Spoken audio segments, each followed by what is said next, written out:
हरे कृष्णा सगळ्यांना. भगवद्गीता अध्ययनाचा आजचा आपला 14वा दिवस, 14वा अध्याय. अध्यायाचं नाव आहे गुणत्रय विभाग योग. तत्पूर्वी आपण प्रणाम मंत्र म्हणूया आणि अध्यायाला सुरुवात करूया. ओम नमो भगवते वासुदेवाय.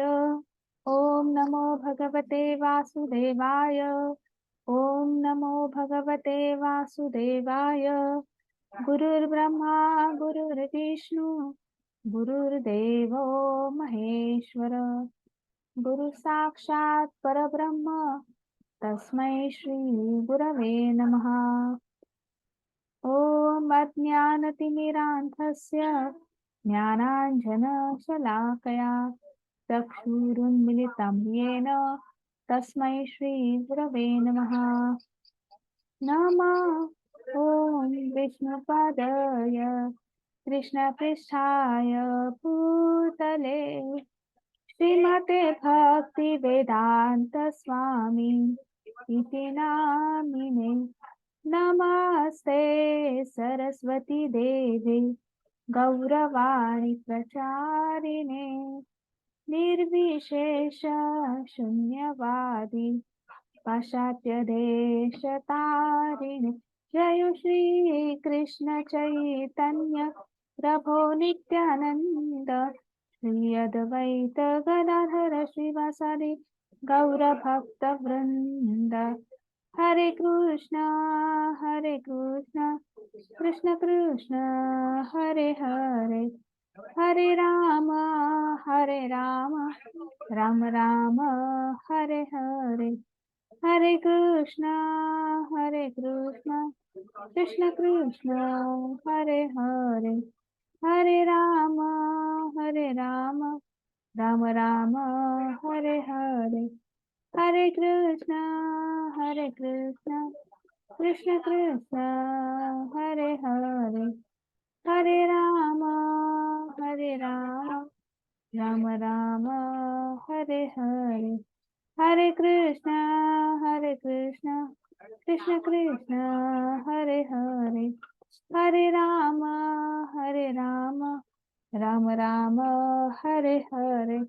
हरे कृष्णा सगळ्यांना. पुन्हा एकदा सगळ्यांचं खूप खूप स्वागत आहे. आजचा आपला 14वा अध्याय. आपण श्री श्री राधा गोविंद यांना साष्टांग वंदन करूया. आपले गुरु श्री श्रील प्रभुपाद यांनाही आपण साष्टांग वंदन करूया. नामानिष्ठ दास प्रभू ज्यांच्यामुळे आपण ऑनलाईन भगवद्गीता शिकण्याचा आनंद घेत आहोत, आणि सगळ्यात शेवटी सर्व कृष्ण सेवकांना ज्यांच्यामुळे आपली ही 42वी बॅच आहे उत्तम पद्धतीने सुरू आहे. तर अशा सर्व कृष्ण सेवकांना वंदन करून आपण पुढे जाऊया. आपण आता आजचा आपला 14वा अध्याय आहे गुणत्रय विभाग योग. तत्पूर्वी आपण कालच्या अध्यायात काय बघितलं ते थोडक्यात जाणून घेणार आहोत. तर कालच्या अध्याय कोणी सांगू शकेल का? आठवतंय कालच्या अध्यायामध्ये आपण काय शिकलो किंवा अध्यायाचं नाव काय होतं? हरे कृष्ण.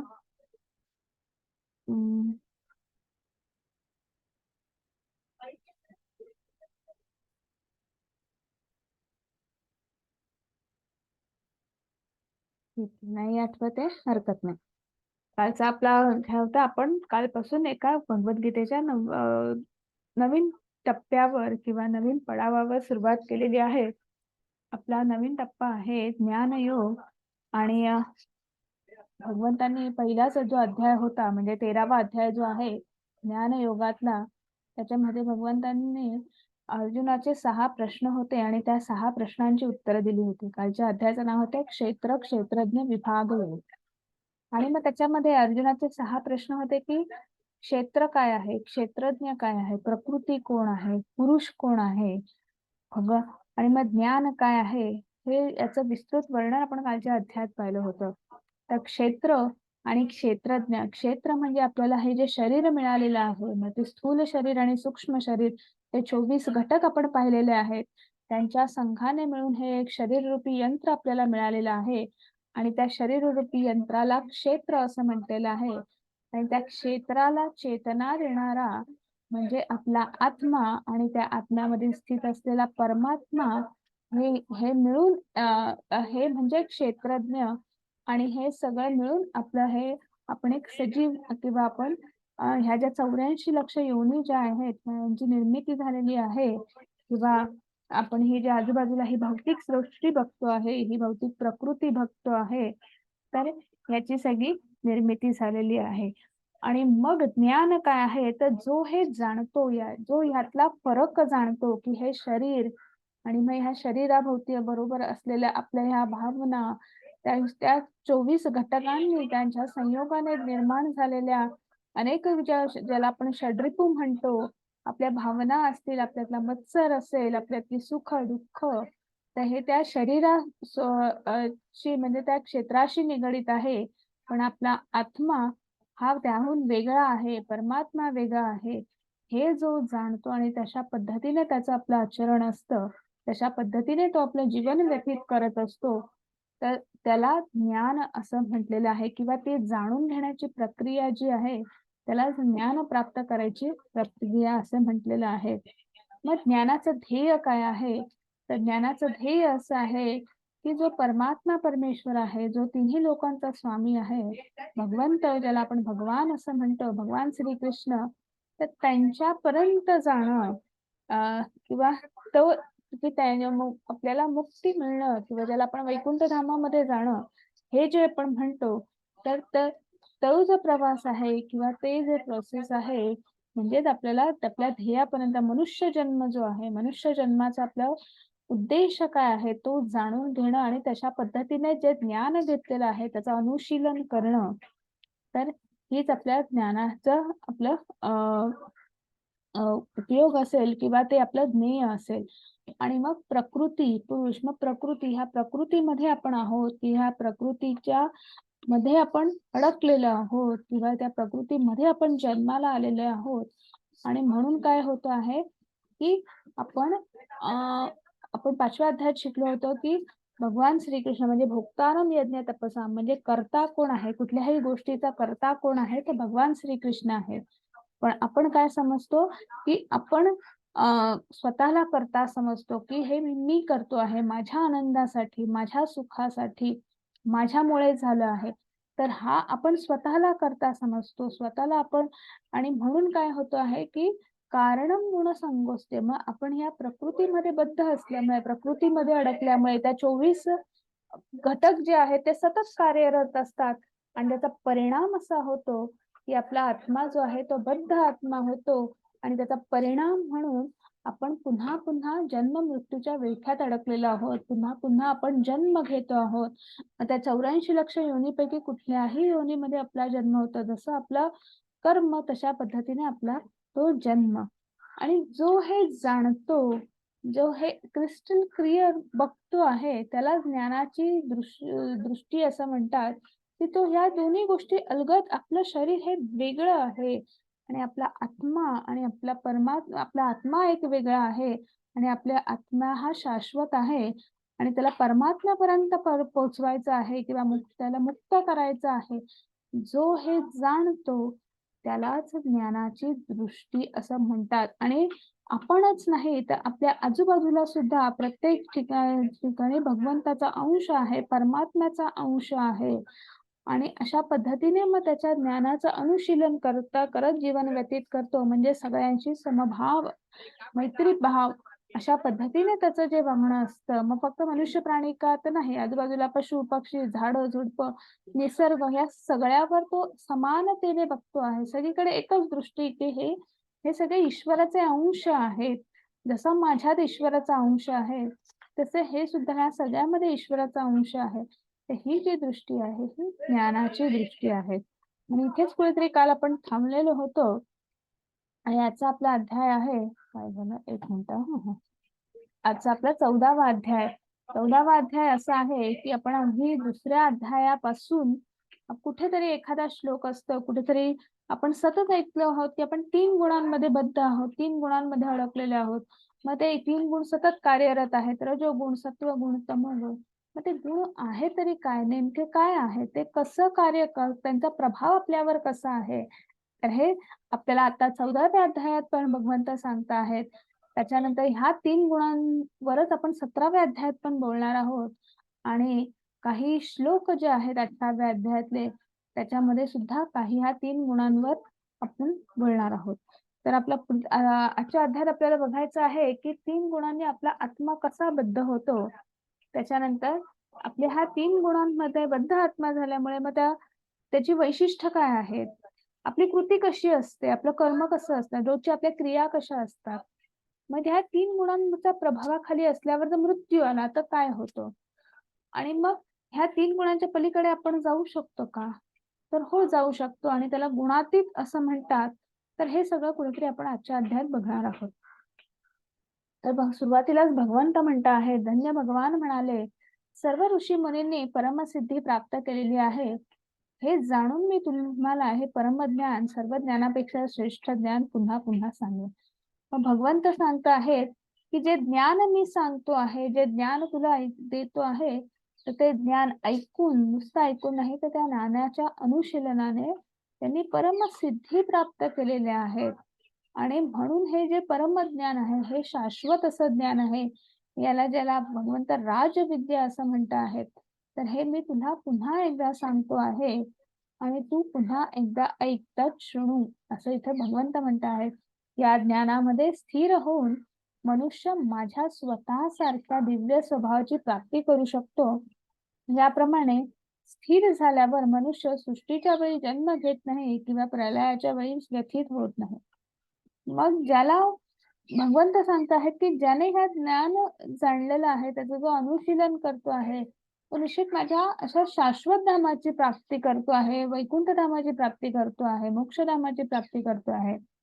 आणि मग त्यामुळे काय होतंय, शुद्ध सात्विक भाव वाढीस लागला, आध्यात्मिक प्रगती झाली, की हळू आपल्याला निश्चित आपल्याला मुक्ती मिळते. पण आणि मग आपल्याला माहिती आहे, की आपण हे सगळं जेव्हा मुक्ती मिळते ते किंवा त्या प्रोसेसमध्ये आपण आहोत आणि मग भगवंत आपल्याला त्यांचा कृपा आशीर्वाद त्यांचं हे आपल्यावर असा स्थिर ठेवतात, की जर आपल्याला माहिती आहे, की ह्या ब्रह्मांडाच्या मध्ये ब्रह्मांडाची उत्पत्ती आहे आणि ब्रह्मांडाचा लय सुद्धा आहे, प्रलय सुद्धा आहे. मग आणि त्याचा कालावधी सुद्धा आपल्याला माहिती आहे. मग हे अ, आपण ह्या सृष्टीमध्ये आहोत, आपण ह्या प्रकृतीमध्ये आहोत आणि वारंवार जन्म घेतो आहे. जन्म झाला की मृत्यू, मृत्यू झाला की जन्म आणि मग पुन्हा पुनरपी जन्मम पुनरपी मरणम. आज मनुष्य योनीमध्ये आहोत. आज आपण आज आपण स्वतःला ह्या नावाने ओळखतो आहोत आणि आपण आपलं जीवन व्यतीत करतोय. पण पुढचा जन्म कसा असेल? मनुष्याचाच असेल का? का कुठल्या प्राण्याचा असेल? आपण भूतलावरच असू का? की अजून कुठल्यातरी लोअर प्लॅनेटमध्ये आपला अधःपतन होते आपल्याला काही माहित नाही. तर हे सगळं जे आहे, पण जेव्हा आपण हे ज्ञान ग्रहण करतो, त्या ज्ञानाचं अनुशीलन करतो आहोत, कुठेतरी आपण भक्तीच्या मार्गावर लागलेलो आहोत, आध्यात्मिक मार्गावर आपण आपलं पुढे सरकतो आहोत किंवा आपण प्रयत्न करतो आहोत.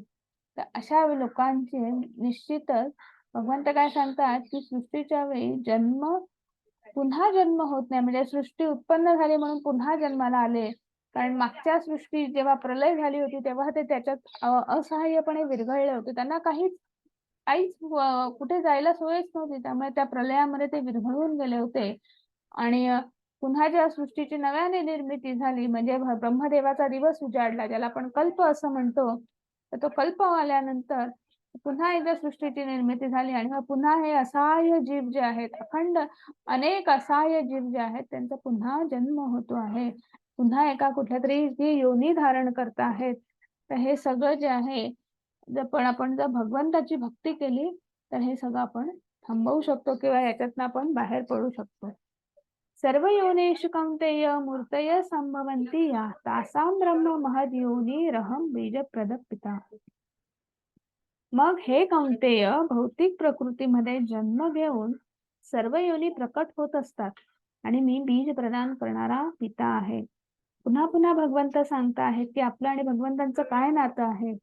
मग ह्या ज्या 84 लक्ष योनी आहेत, ह्या आपण वेगवेगळ्या अध्यायांमध्ये बघितलेल्या आहेत. कालच्या अध्यायांमध्ये सुद्धा आपण पाहिलं आहे. तर ह्या विविध योनींच्या आहेत, त्याचं बीज प्रदान करणारा कोण आहे? तर भगवान श्रीकृष्ण आहेत. ते बीज प्रथम बीज ज्यांनी प्रदान केलेलं आहे, ते ह्या 84 योनी ज्या आहेत, त्यांची स्थापना जी झाली आहे, पण पहिले कोणतेतरी कोणीतरी दिलं असेल, तर ते आहे भगवान श्रीकृष्ण आहेत. आणि ते बीज धारण करणारी कोण आहे? प्रकृती आहे. आणि म्हणून आपण प्रकृतीला माया म्हणतो, माता म्हणतो. आणि भगवंत हे आपले पिता आहे. आणि ही प्रकृती, ही भौतिक सृष्टी ही आपली माता आहे, जी कनिष्ठ सुद्धा आहे, जी दुय्यम सुद्धा आहे. आणि जसं आपलं कर्म तसं आपलं आपण ह्या 84 लक्ष योनीमध्ये कुठेही आपण जन्म घेऊ शकतो, कारण आपला हा बद्ध आत्मा आहे आणि आपण ह्या 84 लक्ष योनीमध्येच फिरतो आहोत. ज्याच्यापासून आपल्याला बाहेर जायचं असेल तर निश्चितच आपल्याला नामाची कास धरणं गरजेचं आहे. मग आता आपण पुढे भगवंत म्हणत आहेत, सत्वं रजतम इति गुणा प्रकृती संभवा निबद्धन्ति महाबाहो देहे देहिनम अव्ययम. मग भौतिक प्रकृती सत्व रज तम ह्या 3 गुणांनी बनलेली आहे. आणि मग हे महाभाव अर्जुना, जेव्हा जीव प्रकृतीच्या संपर्कात येतो तेव्हा तो 3 गुणांनी बद्ध होतो. मग बीज प्रदान करणारा भगवंत श्री आहे, भगवान श्रीकृष्ण आहे. पण ते बीज धारण करणारी कोण आहे? प्रकृती आहे, ही आपली माता आहे. आणि त्यामुळे आपण ह्या प्रकृतीच्या संपर्कात आलेलो आहोत. आणि मग प्रकृतीचे जे गुणधर्म आहेत, जे वैशिष्ट्य आहेत, त्याची कुठेतरी आपल्याला लागण झालेली आहे, किंवा ते ते ते ते तीन जे गुण जे आहेत त्या आपण त्याच्या संपर्कात आल्यामुळे, त्याच्या संघामुळे आपण म्हणू शकतो ती सरमिसळ झाल्यामुळे काय झालेलं आहे, पण ह्या 3 गुणांच्या बंधनात अडकलेलो आहोत. आणि म्हणून आपल्याला बद्ध आत्मा असं म्हणतात. मग ते 3 गुण कुठले आहेत? सत्व, रज आणि तम.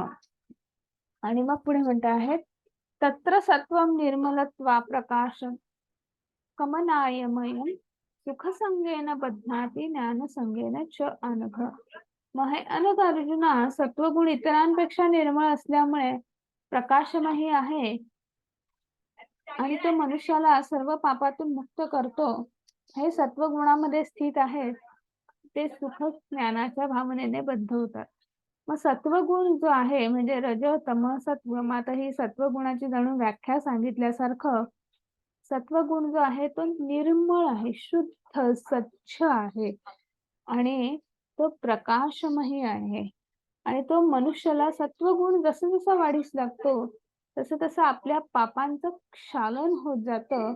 आपल्याला आपल्या पापातून मुक्तता मिळते. पण हे केव्हा शक्य आहे? जेव्हा सत्वगुण वाढीस लागतो किंवा सत्वगुण आपल्यामध्ये हळूहळू आपण धारण करतो आहोत, प्रयत्नाने त्याला वाढीस लावतो आहे. मग जो सत्वगुणामध्ये स्थित आहे तर सुख दुःखाच्या मग त्याला ह्या ज्या याच्यातून तो बाहेर पडतो आहे किंवा त्या भावनेमध्ये तो राहता तो भगवंताची भक्ती करायला. आणि मग पुढे बघूया, रजो रागात्मक विद्धी तृष्णा संग समुद्भव तन्नी बध्नाती कौंतेय कर्मसंगेन देहिनम. मग आता इथे कौंतेय, असंख्य वासना आणि महत्वाकांक्षांमुळे रजोगुण उत्पन्न होतो आणि देहधारी जीव सकाम कर्माशी बांधला जातो. मग रजोगुण, आता ही जी आपली पृथ्वी जी आहे किंवा हे आपल्या ह्या ब्रह्मांडांची निर्मिती भगवान श्रीकृष्णाने जरी केली असली तरी ह्या सृष्टीचा विस्तार जो आहे त्याची जबाबदारी ब्रह्मदेवांकडे होती. आणि ब्रह्मदेव हे रजगुणाचे कारक आहेत. आणि त्यामुळे ह्या ब्रह्मांडामध्ये आणि स्पेशली ह्या कलियुगामध्ये आणि ह्या पृथ्वीवर रजोगुण हा खूप वाढीस लागला आहे किंवा आपल्या आजूबाजूला सगळे रजोगुणी आहेत. आणि रजोगुणी असल्यामुळे काय आहे की आपल्यामध्येही तो गुण आहे आणि असंख्य वासना, असंख्य महत्वाकांक्षा, हे हवं ते हवं, असंख्य इतक्या प्रापंचिक महत्वाकांक्षा आहेत की आणि त्या सतत उत्पन्न होतच राहतात. असं होतच नाही बस, असं आपण म्हणतच नाही बस झालं तर माझ्याकडे भरपूर आहे, भरपूर पैसा आहे, भरपूर शिक्षण आहे, मी खूप नोकरी केली, मी खूप आता घरातलं का हे केलं, माझ्याकडे भरपूर प्रॉपर्टी आहे, भरपूर दागिने आहेत, भरपूर साड्या आहेत, भरपूर म्हणजे माझ्याकडे भरपूर काय काय आहे असं आपण म्हणतच नाही. आपल्याला वय वर्ष 80+ असेल तरी जर कोणी दिलं तर आपल्याला हवंच असतं किंवा कुठे फायदा जरी असेल तर तिथे जाऊन आपण उभे राहतो. तर असे आपण हे सगळं जे आहे हा रजोगुणाचा कारक आहे. आणि हे सगळं आणि आपल्या आजूबाजूला सुद्धा कलियुगामध्ये सगळ्यांमध्ये रजोगुण हा ठासून भरलेला आहे असं आपण म्हणू शकतो. आणि मग रजोगुण काय आहे, की असंख्य वासना, असंख्य इच्छा आणि त्यामुळे तो सकाम कर्माशी बांधला जातो. मग आपण जी देवपूजा करतो, आपण ज्या देवाला तर ते सुद्धा देवाला साकडं घालतो, की बाबा मी पूजा करतोय त्याच्या बदल्यात मला हे दे. म्हणजे काहीतरी बदल्यात मिळाल्याशिवाय आपण काही करतच नाही, काही हलतच नाही. हे जे आहे, हे रजोगुण आहेत. आणि मग पुढचं आहे तमोगुण. तमोगुणाचं काय आहे? तमत्व ज्ञानजं विद्धि मोहनं सर्व देहिनां प्रमादालस्य निद्राभी स निबध्नाति भारत. मग हे भारत अज्ञानापासून उत्पन्न झालेला तमोगुण हा सर्व देहधारी जीवांचा मोह असल्याचे जाण. प्रमाद, आळस, निद्रा हे तमोगुणाचे परिणाम आहेत व ते बद्ध जीवाला बंधनकारक ठरतात. तमोगुण हा अज्ञानाकारचा कारक आहे, मूर्खतेचा कारक आहे, अज्ञानापासून निर्माण झालेला आहे. म्हणजे ज्ञान काय आहे, सत्य काय आहे हे माहितीच नाही. आणि त्याच्यामुळे जे तमोगुणी लोक आहेत, तमोगुण आपल्या प्रत्येकामध्ये आहेत आणि त्यामुळे आळस आहे, निष्क्रियता आहे, भरपूर झोपावंसं वाटतं. तर सकाळी 10-11 वाजले तरी काही-काही लोकं झोपलेलेच असतात. त्यांना उठायची इच्छाच होत नाही. म्हणजे ब्रह्ममुहूर्तावर नाही, तर निदान बाबा 6-7 वाजता तरी होत नाही. 10-11 वाजले तरी झोपलेलेच असतात. उठले तरी मोबाईलवर मग ते हल्ली मोबाईल आहे निघालेले. ते मोबाईलपाशीच तिथे लोळत पडलेले असतात. काही करावंसं वाटत नाही. सतत निष्क्रियता असते. तर हे सगळे काय आहे? हे तमोगुणाचे परिणाम आहेत किंवा तमोगुण वाढीस लागायला वाढीस लागलेलं आहे किंवा तमोगुणाचं हे लक्षणं आहेत. आणि हे सगळे मग त्याचे परिणाम असे आहेत, की अधःपतन होतं आहे किंवा आपल्याला म्हणजे पुन्हा आपण ह्या जन्म-मृत्यूच्या चक्रामध्ये अडकतो आहोत. म्हणजे तमोगुण असेल, रजोगुण असेल, तो काही आपल्याला ह्या जन्म-मृत्यूपासून आपल्याला सोडवू शकत नाही. मग पुढे बघूया सत्वं सुखे सज्जयन्ति रजः कर्मणि भारत ज्ञानम् आवृत्य तु तमः प्रमादे सज्जय च्युत. हे भारता सत्वगुण मनुष्याला सुखाने बांधतो. रजोगुण सकाम कर्माशी आणि तमोगुण त्याचे ज्ञान आवृत्त करून मूर्खपणाशी बांधतो. मग सत्वगुण जो आहे तो सुखाशी बांधतो. सुख म्हणजे काय? समाधान. समाधान सत्वगुण वाढीस लागला की माणसाला समाधान की बाबा बस झालं आता. समाधान जिथे समाधान आहे तिथे आनंद आहे, तिथे सुख आहे. जिथे समाधानच नाही, तिथे फक्त मला हवं आहे, आकांक्षा, महत्वाकांक्षा, असंख्य वासना तो रजोगुण आहे. तो सकाम कर्माशी बांधतो. त्यामुळे सतत आपण सकाम कर्म काय आहेत, की आपण एखाद्याशी मैत्री जरी करायची म्हटली, आपण एखाद्याला हॅलो, हाय जरी करायचं म्हटलं, तर याच्यापासून मला फायदा आहे. मग आपण स्वतःहून त्याच्याशी हसणार, बोलणार, हाय, हॅलो म्हणणार. नाहीतर आपण दुर्लक्ष करणार, त्याला टाळून पुढे जाणार किंवा एखाद्या म्हणजे अ, एवढ्या छोट्या-छोट्या गोष्टी आपल्या वागण्यातनं आपल्यातला रजोगुण हा दिसत असतो. तो सतत प्रवृत्त होत असतो. कारण की आपल्याला तो सकाम कर्माशी बांधतो आणि मग तो इतका अगदी असा, की आपण त्या भगवंताचे समोर 2 मिनिटं, 2 सेकंद जरी हात जोडले, तरी त्याच्या बदल्यात त्याच्याकडनं काहीतरी आपल्याला हवं असतं. एवढा आपण त्या रजोगुणाचा आपल्यावर प्रभाव असतो आणि तो आपल्याला सकाम कर्माशी बांधत असतो. तमोगुण जो आहे, की तमोगुणात मुळात हा अज्ञानातनं आलेला असल्यामुळे ज्ञान काय आहे, सत्य काय आहे, भगवंत कोण आहेत की नाही, इथून सुरुवात असते आणि त्यामुळे तो आपल्याला मूर्खपणाशी बांधतो आणि मी म्हणतो ते खरं, बाकी सगळं काही मला माहीत नाही किंवा त्यांचे विचारही असे असतात, की ते मूर्खपणाशी जोडले जाणारे असतात आणि त्यामुळे हे सगळं जे आहे, हे तमोगुणाचा परिणाम आहेत किंवा तमोगुणाची लक्षणं आहेत, तमोगुणाचं कारक आहे. आता पुढे भगवंत म्हणत आहेत, "हे भारता, कधी-कधी रजोगुण व तमोगुण यांचा पडाव करून सत्वगुण प्रमुख होतो. कधी-कधी रजोगुण सत्व आणि तम यांचा पडाव करतो आणि कधी-कधी तमोगुण सत्व आणि रज यांचा पाडाव करतो. त्यामुळे त्याचप्रमाणे वर्चस्व निरंतर स्पर्धा सुरू असते." मग आता आपल्यामध्ये तमोगुण, रजोगुण आणि सत्वगुण हे तीनही गुण आपल्यामध्ये ओतप्रोत भरलेले आहेत, अगदी ठासून असे भरलेले आहेत आणि मग आपल्या मनामध्ये सदैव या तिघांमध्ये आपण हा रस्सीखेच खेस गेम जो आहे, हा खेळ आपण लहानपणी खेळलेलो आहे. तर त्या पद्धतीने ही जी रस्सीखेच कशी असते, तसा हा प्रत्येक गुण हा एकमेकांना ओढत असतो आणि माझं कसं या मनावर ताबा राहील, मनावर मी कसं कंट्रोल करू शकतो आणि कसं मी तर अशा पद्धतीने ते आपल्या सतत त्या 3 गुणांच्या आपण प्रभावाखाली असतो. आपण 6व्या अध्यायात पाहिलं होतं, की आपण वेगवेगळ्या युगांमध्ये वेगवेगळे प्रकारचं यज्ञ कर्म आहे. कलियुगात काय आहे? कलियुगामध्ये नामजप हा यज्ञ कर्म आहे, हे आपण पाहिलं होतं. तसंच वेगवेगळ्या युगांमध्ये वेगवेगळे शत्रू आहेत. सत्ययुगात जर आपण पाहिलं होतं, तर 2 ग्रहांमध्ये म्हणजे एका ग्रहांवर सूर राहायचे, एका ग्रहांवर असुर राहायचे आणि त्यांच्यामध्ये कुठेतरी युद्ध वगैरे असं आपण वाचलेलं आहे शास्त्रांमध्ये किंवा धर्मग्रंथांमध्ये. त्याच्यानंतर आपण त्रेतायुगामध्ये अ, 2 वेगळी राज्य किंवा राष्ट्र मग तर एक लंका होतं आणि एक रामाची अयोध्या म्हणजे त्या 2 राज्यांमध्ये युद्ध झालं होतं.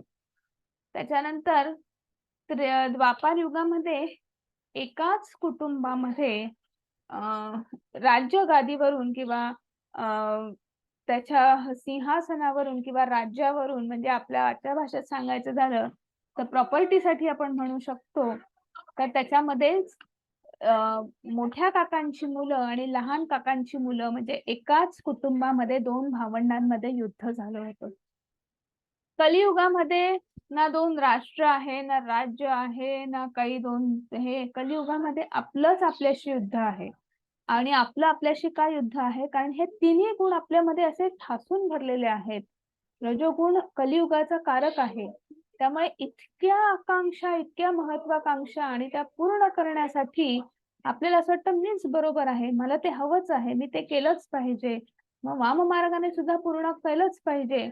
तर हे सगळं जे आहे आणि त्यामुळे काय होतंय, ही मनामध्ये ही सतत रस्सीखेच असते आणि त्या गुणांचा प्रभाव असल्यामुळे आपली सतत जी क्रिया-प्रतिक्रिया असते, तो त्याचा परिणाम असतो.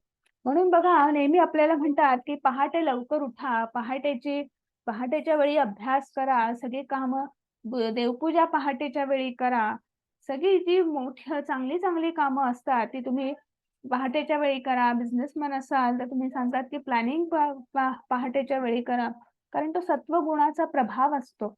संपूर्ण बाहेर वातावरणामध्ये आणि म्हणून सत्वगुणाचा प्रभाव असला, की काय असतं, की आपल्याला योग्य मार्ग लगेच सापडतो किंवा आपण आपण त्यावेळेस अभ्यास जरी केला, तरी आपल्याला तो चांगला लक्षात राहतो आणि म्हणून पहाटेची ही जी वेळ आहे, ही सत्वगुणाची वेळ आहे.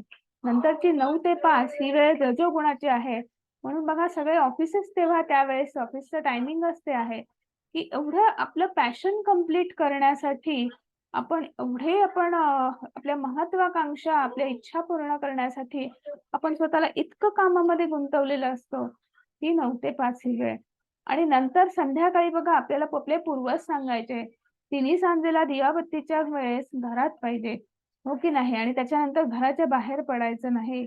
कारण तो तमोगुणाचा काळ आहे. त्याच्या पुढचा जो कालावधी जो आहे, तो तमोगुणाचा कालावधी आहे आणि म्हणून त्यावेळेस आपण रात्री लवकर झोपणं, लवकर जेवणं आणि म्हणजे तेव्हा आपल्यावर कुठलाही तमोगुणाचा प्रभाव पडता कामा नये. तर हे असे इव्हन आपल्या दिवसाची सुद्धा जर आपण पाहिली तर अशी ह्या 3 गुणांची विभागणी आहे. पुढे भगवंत सांगता आहेत, "हे भारता, कधी-कधी रजोगुण व तमोगुण यांचा पाडाव करून सत्वगुण प्रमुख होतो. कधी-कधी रजो, सत्व, तम यांचा पाडाव करतो." आय थिंक मी मागच्या स्लाइडला आले आहे. सॉरी. हां. आणि मग त्यामुळे काय होतं, की आपण ह्या 3 गुणांचा ही रस्सीखेच अशी असल्यामुळे आपली जी क्रिया-प्रतिक्रिया सुद्धा तशीच असते. ज्या गुणाचा प्रभाव आपल्यावर जास्त आहे, कधी-कधी आपल्याला सुद्धा आश्चर्य वाटतं. मी का चिडलो आता? असा आपल्याला पटकन प्रश्न पडतो. त्यावेळी त्या गुणाचा प्रभाव जास्त असतो. कधी-कधी आपण एकदम शांत असतो. मोठी काहीतरी गोष्ट घडलेली असते. पण तुम्ही आपण एकदम अगदी कॅज्युअल असतो, शांत असतो. शांत पद्धतीने ती गोष्ट हाताळतो. कारण त्यावेळी आपल्या सत्वगुणाचा प्रभाव आपल्यावर असतो आणि म्हणून आपण ती गोष्ट जी आहे, ती असं काहीतरी न घेता ती आपण एकदम लाईटली, कॅज्युअली हँडल करतो आणि त्याचं पण आपल्याला आश्चर्य वाटतं, "अरे, हे मी केलं, मी ही गोष्ट हँडल केली आणि इतक्या शांतपणे हँडल केली."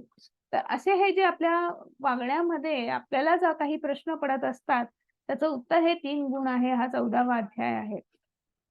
आणि मग जसं-जसं आपल्यातला जर शुद्ध सात्विक भाव वाढत गेला किंवा शुद्ध सात्विक गुण जर वाढत गेला, तर त्याचा परिणाम असा होतो, की आपल्या ज्या देहामध्ये जे 9 द्वारं आहेत, सर्व द्वारं ज्ञानाने प्रकाशित होतात. तेव्हा सत्वगुणाच्या प्रकटीकरणाचा अनुभव येतो. आपल्या देहामध्ये जी 9 द्वारं आहेत, तर त्या 9 द्वारांमधनं जेव्हा आपला आत्मा हा सतत त्या 9 द्वारांमध्ये विहार करत असतो. तो जरी आपल्या शरीरामध्ये स्थित असला, तर तो एका जागी स्थित नसतो. या नवीन द्वारांमध्ये सतत विहार करत असतो आणि त्या 9 द्वारांमधनं ही जी सगळी जी आपले प्रकाशित होण्याचं काम कोण करतो? म्हणजे जसं-जसं आपलं सात्विक गुण वाढत जातो, तर ह्या सगळ्या गोष्टींचा आपल्याला अनुभव येऊ लागतो किंवा आपल्याला ती अनुभूती तशी-तशी येत जाते. तर ती एक सुरुवात आहे. आणि मग जेव्हा रजोगुणांमध्ये वृद्धी होते, म्हणजे रजोगुण वाढीस लागतो, तेव्हा अत्याधिक आसक्ती, सकाम कर्म, महत्प्रयास आणि नियंत्रित इच्छा, लालसा ही लक्षणे उत्पन्न होतात. मग आपल्याला इतकी महत्वाकांक्षा असते, आपल्यामध्ये आकांक्षा, महत्वाकांक्षा आहेत, भौतिक इच्छा आहेत आणि मग आपल्याकडे कितीही असलं, एक 2 बीएचके असले तर आपल्याला 3 बीएचके पाहिजे. आपल्याकडे टू व्हीलर असेल तर फोर व्हीलर पाहिजे. फोर व्हीलर असेल तर म्हणू की नाही माझ्याकडे सुझुकीचीच गाडी आहे. आता मला मर्सिडीज पाहिजे. मग आपण लगेच ब्रँडेड वस्तूंकडे जातो. माझ्याकडे म्हणजे आपण संपतच नाही. माझ्याकडे साधाच मोबाईल आहे. मला iPhone पाहिजे. मला iPad पाहिजे. मग मला हे पाहिजे. म्हणजे सतत आपण हवंय हे सगळं जे आहे हे रजोगुणाचं कारक आहे. आणि अपेक्षा असणं, एक ठराविक नॉर्मल साधारण अपेक्षा असणं तितकंही वाईट नाही. पण त्या अपेक्षा पूर्ततेसाठी आपण त्याचा आपल्याकडनं वाममार्गाला उपयोग करून आपण वाममार्गाचा उपयोग करून ती अपेक्षा पूर्ण करून घेतो, की मग आपल्यालाच कळत नाही, की आपण चुकीच्या मार्गावर कधी गेलो आहोत आणि कधी आपली अपेक्षा ती पूर्ण झालेली आहे. आता आपल्या आजूबाजूला सगळीकडे भ्रष्टाचार आहे, करप्शन आहे. त्याचं कारणच ते आहे, की माझं काम पूर्ण झालं पाहिजे. त्यामुळे मी प्रामाणिकपणा राहिलेला नाही आहे. प्रामाणिकपणा हा सात्विक गुणाचा कारक आहे. सात्विक गुणाचा प्रभाव आहे. पण मी कुठे माझं काम पूर्ण करण्यासाठी मग मी काय करू शकतो? मी कुठला वेगळा प्रयत्न करू शकतो आणि माझं काम पूर्ण करू शकतो? मी इव्हन ऑफिसेसमध्ये प्रमोशनसाठी सुद्धा कुठल्या बॉसला मी मस्का मारू शकतो? कुठल्या बॉसशी मी संगनमत करू शकतो? त्याला पैसे देऊ शकतो आणि माझं प्रमोशन करू शकतो? हे सगळं जे आहे, हे सगळं हे रजोगुणाचं कारक आहे. आणि आपण वाममार्गाला लागून आपलं काम करून घेतो आणि त्याचा परिणाम असा होतो, की आपल्याला त्या कर्माच्या बंधनामध्ये आपण अडकतो आणि आपल्यालाच कळत नाही. तर हे सगळं जे आहे आपण हे रजोगुणाचं कारक आहे. आणि मग पुढे जे आहे की तमोगुण. तमोगुणामध्ये वृद्धी झाली, की अंधकार, निष्क्रियता मुळातच निष्क्रियता असते. आळशी असतात. काहीही करण्यासाठी रजोगुण की मला ते हवं आहे म्हणून तो सतत झटत असतो, काम करत असतो. तमोगुणाला मोह आहे, पण निष्क्रियता आहे. आणि त्यामुळे हवं पण असलं तरी सुद्धा आयतं मला कोण देतं आहे, हा तमोगुणाचा कारक आहे. आणि निष्क्रियता, मूर्खपणा आणि मग काय होतं, की कुठलीही गोष्ट सहन न करणे. मग साध्या-साध्या गोष्टी असतात, हँडल करू शकत नाही. मग ते सुख असेल, दुःख असेल. सुख असेल तरी लोकं व्यसनाच्या आधारी लागतात आणि दुःख असेल तरी लोकं व्यसनाच्या आहारी लागतात. तर हे सगळं जे आहे, तर हे तमोगुणाचं कारक आहे आणि स्वतःचं अधःपतन करून घेतात. रजोगुणामध्ये सुद्धा आपण एक दुसऱ्या अध्यायामध्ये एक श्लोक पाहिला होता, की काम, क्रोध तुम्ही तो चार्ट पाहिला असेल, की आपल्या इच्छांचं रूपांतर आसक्तीमध्ये होतं, आसक्तीचं वासनेमध्ये होतं, वासनेचं रूपांतर क्रोधामध्ये होतं, क्रोधाचं रूपांतर आपल्याला आपला भ्रम तयार होतो भ्रमामुळे आपली बुद्धिभ्रंश होतो, बुद्धीमुळे स्मृतिभ्रंश होतो आणि मग काय होतं आपलं अधःपतन होतं. आपण असं काही कर्म करतो, कृती करतो, की आपलं अधःपतन होतं. तर हे सगळे जे चक्र जे आहे, तर हे रजोगुणाचं कारक आहे. म्हणजे आपली इच्छेची लालसा कधी होते, लोभ कधी होतो, आपल्याला कळत नाही आणि मग आपण त्या स्वतःचं अधःपतन करून घेतो. तमोगुणामध्ये सुद्धा तेच आहे. आणि मग एखाद्याचं सात्विक गुणामध्ये जीवन व्यतीत करतो आहे छान आणि जर त्याचा वाढीस लागलेला आहे आणि मृत्यू झाला, तर काय होतं? मग इथे भगवंत सांगत आहे, जेव्हा मनुष्याच्या सत्वगुणामध्ये मृत्यू होतो, तेव्हा तो महर्षीच्या उच्चतर पवित्र ग्रहालोकांमध्ये प्राप्त होतो. म्हणजे त्याचा उद्धार होतो आणि जे अपर प्लॅनेट्स आहेत, अ, महरलोक जे आहे, तर तिथे त्यांना जन्म मिळतो आणि मग तिथे ते तशाच लोकांच्या संघामध्ये राहून भगवंतांच्याच अ, ऋषीमुनींच्या संघामध्ये राहून भक्तांच्या संघात राहून ते त्यांचं उद्धार करतात. त्यांना तसंच पोषक वातावरण मिळतं. आणि मग जेव्हा रजोगुणामध्ये मृत्यू होतो, तेव्हा तो सकाम कर्मांमध्ये संलग्न झालेल्या मनुष्यात जन्म घेतो आणि जेव्हा तमोगुणामध्ये मृत्यू होतो, तेव्हा तो पशु योनीमध्ये जन्म घेतो. आता रजोगुण हा सकाम कर्माशी कारक आहे. त्यामुळे मनामध्ये सुद्धा साधारण तशाच इच्छा असतात आणि मृत्यू होतो. आता आपला मृत्यू कधी होतो आपल्याला माहित नसतं. तो केव्हाही होऊ शकतो. हो की नाही? मृत्यू असं आपल्याला माहिती आहे का, की ह्या दिवशी, ह्या वाजता, इतके वाजता माझा शेवटचा श्वास असं होत नाही. तो केव्हाही होतो. आणि त्या क्षणी आपल्या मनात काय विचार असेल, हेही कोणाला माहित नाही. पण साधारण जर रजोगुणाचा प्रभाव असलेला व्यक्ती कारण की सतत विचारांमध्ये तेच असतं.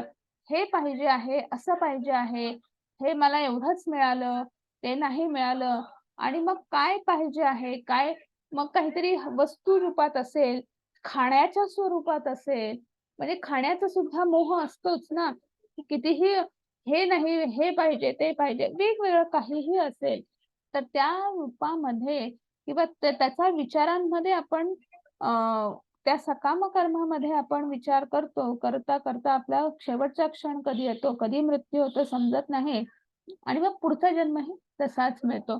त्याच सकाम कर्माशी संलग्न असा आपला पुढचा जन्म आपल्याला मिळतो. आणि तमोगुणामध्ये काय असतं, की तमोगुणामध्ये आपण इतकं काहीतरी आपलं विकर्म इतकं वाढलेलं असतं, पापकर्म इतकं वाढलेलं असतं, की तमोगुणामध्ये बऱ्याच वेळा अधःपतन होतं. त्यामुळे मनुष्य जन्माचं सुद्धा नंतर पशु योनीमध्ये जन्माला येतो. कधी-कधी आपलं अधःपतन होऊन आपण लोअर प्लॅनेट्समध्ये सुद्धा जन्म घेतो. आणि मग पुढे भगवंत म्हणत आहेत, कर्मणः सुकृतस्याः सात्विकं निर्मलं फलम् रजस्तु फलमं दुःखे दुःखम अज्ञानम तमसः फलम. मग पुण्यकर्माचं फळ शुद्ध असते आणि ते सत्वगुणामध्ये असल्याचे म्हटले जाते. परंतु रजोगुणामध्ये केलेल्या कर्माचं फळ म्हणजे दुःख आहे आणि तमोगुणामध्ये केलेल्या कर्माचं फळ म्हणजे मूर्खपणा आहे. मग आपण जे काही पुण्यकर्म करतो किंवा सात्विक गुणामध्ये आपण जे असतं तर त्याचं फळही तसंच शुद्ध सात्विक फळ असतं. आपल्याला साधारण पुढचा जन्म जरी आपल्याला मिळाला तरी तसंच एक पोषक वातावरण असतं किंवा आपण अशा लोकांच्या संघामध्ये येतो, की जेणेकरून आपण पुन्हा भगवंताची भक्ती करू शकतो, सेवा करू शकतो. आणि रजोगुणाचं काय आहे? रजोगुणाचं फळ म्हणजे दुःख आहे. दुःख अशासाठी, की समाधानच नाही हो. म्हणजे माझ्याकडे हे आहे, त्याचा विचारही नाही, समाधानही नाही. माझ्याकडे हे नाही आहे, सतत ती चिंता, ती काळजी. त्यामुळे आनंदच नाही. जे आहे त्याचा आनंद कधी उपभोगायचाच नाही.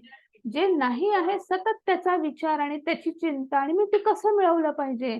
वर्षानुवर्ष आपण त्या कर्जाच्या ओझ्याखाली असतो आणि मग ते कर्ज पूर्ण करण्यासाठी आपण 24/7 आपण कष्ट करत असतो आणि अशी कधी आपलं आयुष्य पुढे निघून जातं, कधी आपलं आयुष्य शेवटाला येतं, आपल्याला समजत नाही आणि हेच आहे रजोगुणाचं कर्मफळ म्हणजे दुःख आहे. दुःख म्हणजे काय, की आपण ह्या दुःखालयम अशाश्वतम ज्याला म्हणतो, की पुन्हा आपण ह्या श्वासत घरामध्ये आपण पुन्हा जन्म घेणार आहोत आणि पुन्हा ह्याच चक्रामध्ये अडकणार आहोत. तमोगुणाचं फळ म्हणजे काय आहे? तो मूर्खपणाच आहे. म्हणजे त्याचा मुळात तमोगुण हाच मूर्खपणातून उत्पन्न झाला आहे किंवा निष्क्रियता, आळस, प्रमाद आणि मोह हे सगळे हे जे आहेत, की याच्यामध्ये त्यामुळे त्यांचं कुठलंही वागणं हे जे आहे हे मूर्खपणाच आहे. तिथं ज्ञानाचा अ, लवलेशही नाही आहे. त्यामुळे तमोगुणाचं फळ हे नेहमीच मूर्खपणाचं असतं. सत्वगुणामध्ये पासून वास्तविक ज्ञान उत्पन्न होतं. रजगुणापासून लोभ उत्पन्न होतो आणि तमोगुणापासून प्रमाद, मोह आणि अज्ञान उत्पन्न होतं. सत्वगुण जर वाढीस लागला असेल किंवा आपल्याला म्हणून आपण सात्विक आहार वगैरे खात असतो बघा. की सत्वगुण वाढीस लागला की आपल्याला सात्विक इच्छा तयार होतात. मग सात्विक इच्छा काय आहेत?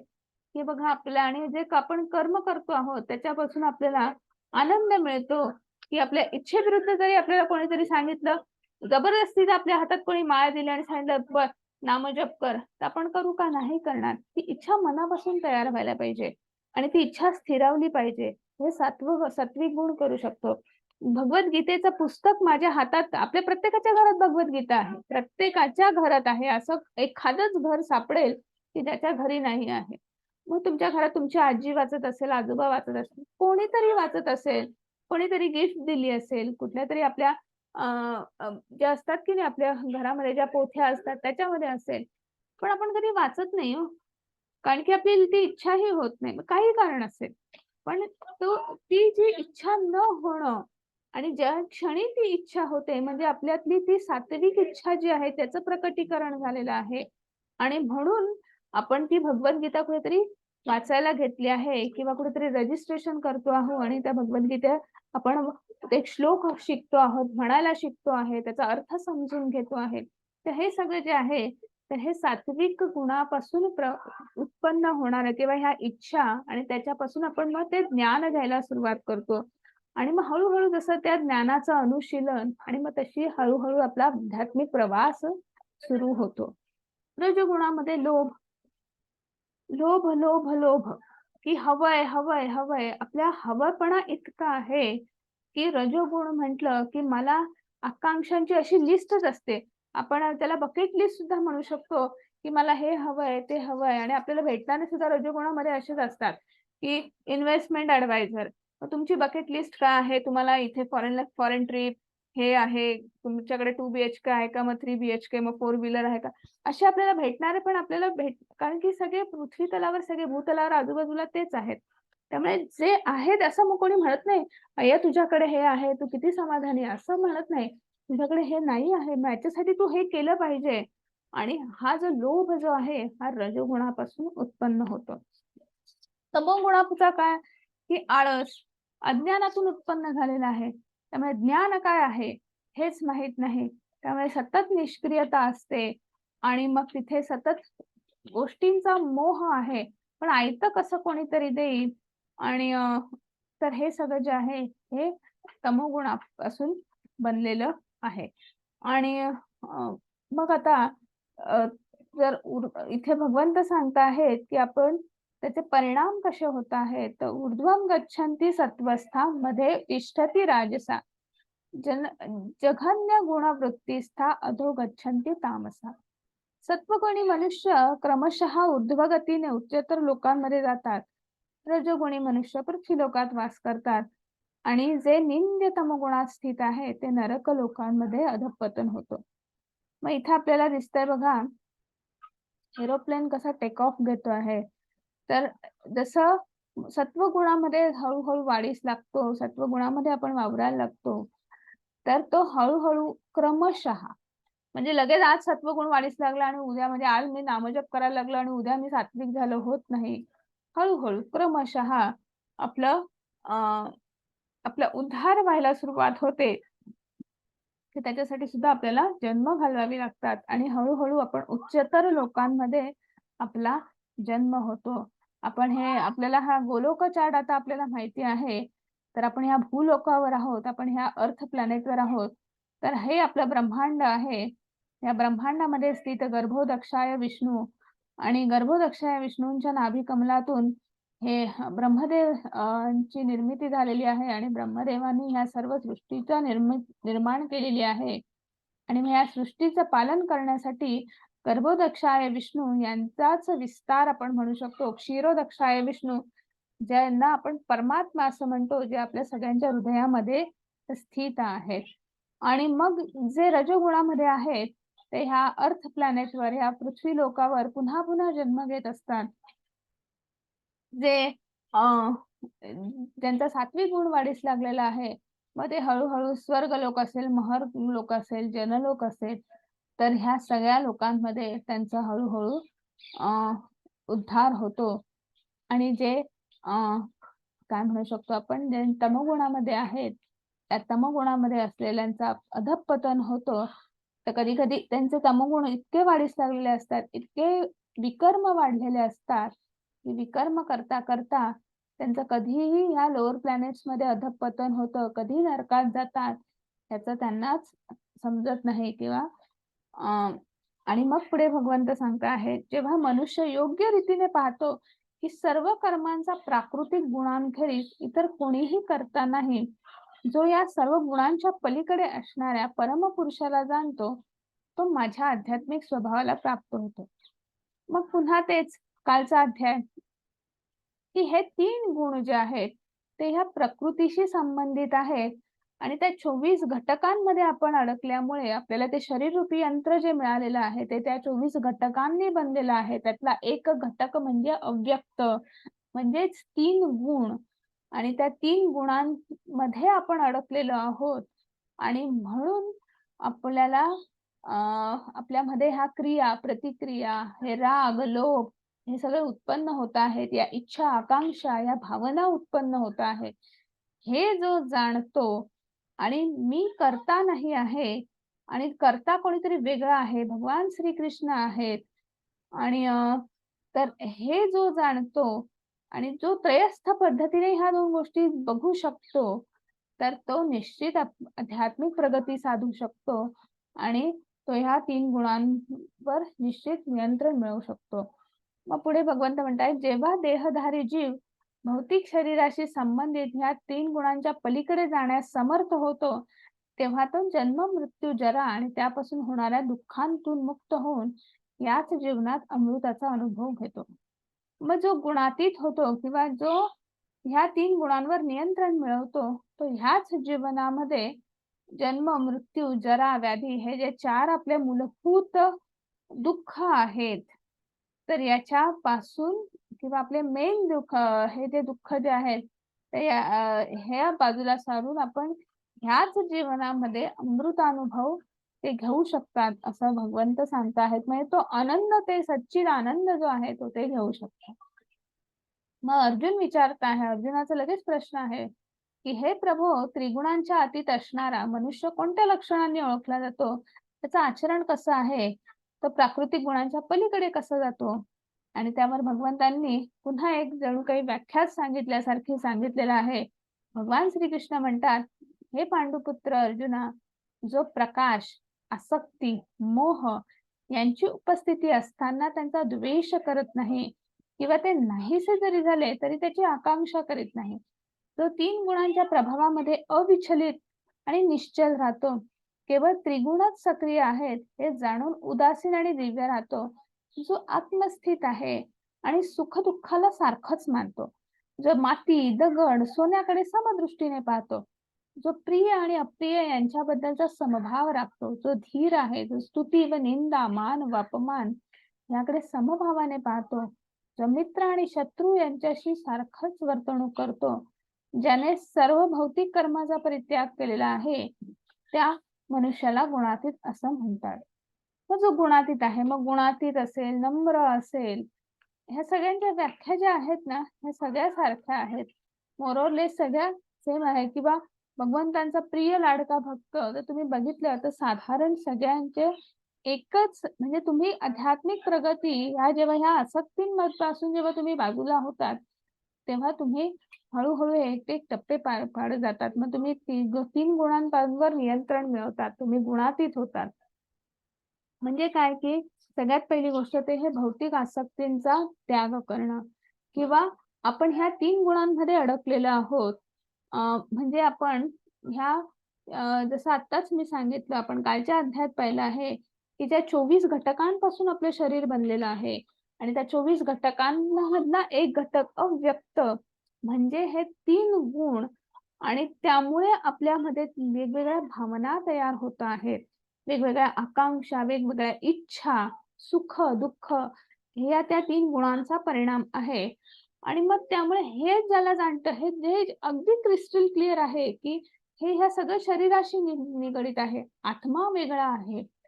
तो तो शाश्वत आहे, तो शुद्ध आहे आणि हे ज्याला जाणतो, तो कुठल्याही हे सगळं विकार आहे आणि त्या विकारापासून हा आपला आत्मा हा शुद्ध आहे, वेगळा आहे आणि जो हे बघतो त्याला मग त्याची दृष्टी कशी होते, की कशी समभाव असतो सगळीकडे.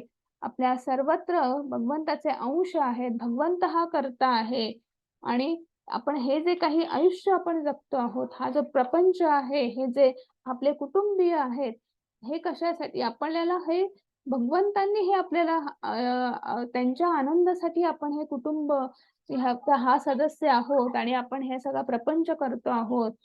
तो कर्ता आहे आणि आपण कोणीतरी दुय्यम आहोत, ही जाणीव आहे. तर तो समदृष्टीने सगळीकडे पाहतो. इथेच आता पाहिलं भगवंतांनी सांगितलेलं आहे बघा, की माती आणि दगड अ, ज्याच्यासाठी माती, दगड आणि सोनं हे सगळं सारखं आहे. तर म्हणजे हा सर्वत्र समदृष्टीने जो बघतो आहे, मग अपमान असेल, मग अपमान जसं आपण काल पाहिलं, अपमान तर शरीराचा असतो ना, आत्म्याचा थोडी ना मान-अपमान आहे. आणि त्यामुळे तो त्याच्यापासून तो वेगळा आहे किंवा तो स्वतःच्या सन्मानासाठी, मान-अपमानासाठी तो कधीही झटत नाही किंवा त्याचा कधी विचारही करत नाही. त्याच्यामध्ये क्षमाशीलता आहे. सगळ्यांशी तो मैत्रीच्या भावनेने राहतो. तर हे सगळं जे आहे आणि भौतिक प्रपंच, भौतिक कर्म, भौतिक इच्छा, भौतिक आकांक्षा ह्या सगळ्या गोष्टींचा जो त्याग करतो, त्याला गुणातीत असं म्हटलेलं आहे. आणि मग पुढे भगवंत म्हणत आहेत, "माच योग व्यभिचारेण भक्ती योगेन सेवते. सगुणान समती तैतान ब्रह्म यः भूयाय कल्पते." जो मनुष्य सर्व परिस्थितीत एकनिष्ठ होऊन पूर्णतया भक्तीमध्ये संलग्न होतो, तो तात्काळ त्रिगुणांच्या पलीकडे जातो आणि ब्रह्मस्तरापर्यंत उन्नत होतो.